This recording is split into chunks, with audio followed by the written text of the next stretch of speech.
meminjam rumah saya untuk dijadikan markas Matarumpaka. Saya izinkan mereka untuk beraktivitas di sini.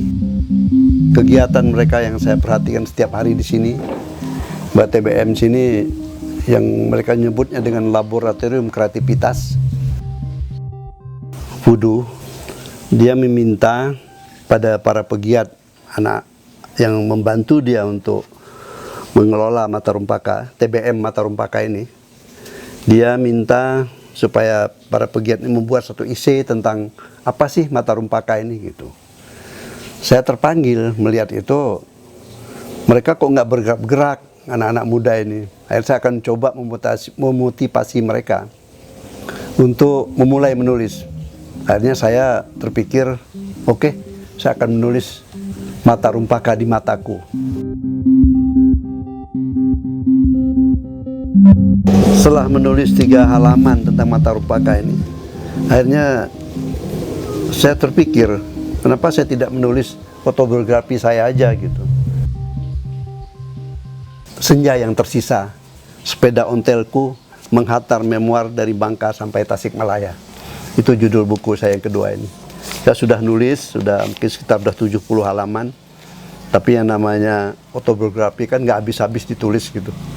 Jadi setiap hari selalu aja ada bahan-bahan baru. Artinya, karena ini hanya berdasarkan ingatan.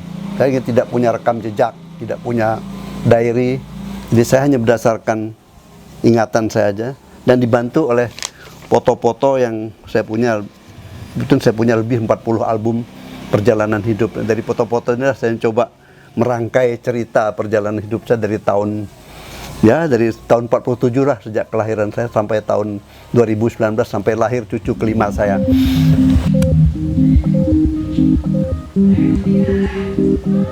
Karena saya bukan seorang penulis, jadi buat merangkai dari satu alinea ke alinea ini belum berpengalaman sendiri.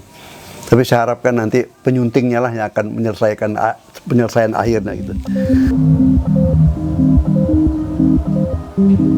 Setelah saya menulis sampai 70 halaman ini, saya jadi berpikir, ternyata menulis ini, karena saya menulis sebuah memori masa lalu saya, jadi saya banyak sekali mengingat masa lalu.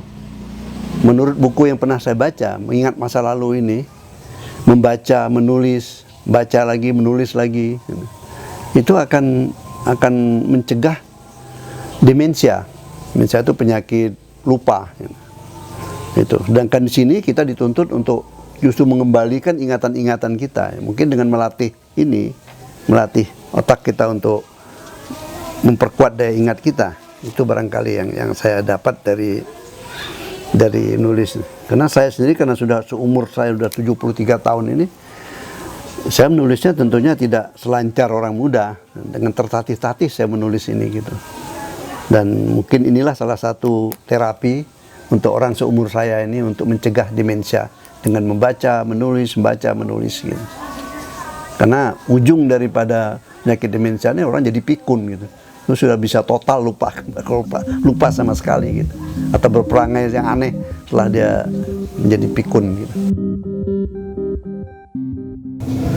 Kemudian karena saya menulis sedang dalam masa COVID-19 ini, saya lihat kok ada segi positifnya buat saya sendiri.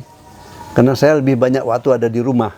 Karena saya berusaha untuk tidak keluar rumah sebisa-bisanya gitu, kecuali hal tertentu yang penting. Dan karena saya banyak berada di rumah, tentunya makin banyak kesempatan saya menulis ini. Di dalam pengantar buku saya ini, saya menulis, bagiku bukan terbitnya buku ini yang menjadi tujuan utama, melainkan prosesnya yang mengasihkan, yaitu tatkala aku yang sudah lansia tertatih-tatih merangkai cerita dengan berusaha mengingat masa laluku. Proses inilah yang menyemangati aku dalam menulis memori, agar ini menjadi terapi menjauhi demensia pada masa senjaku. Nah, itu ya.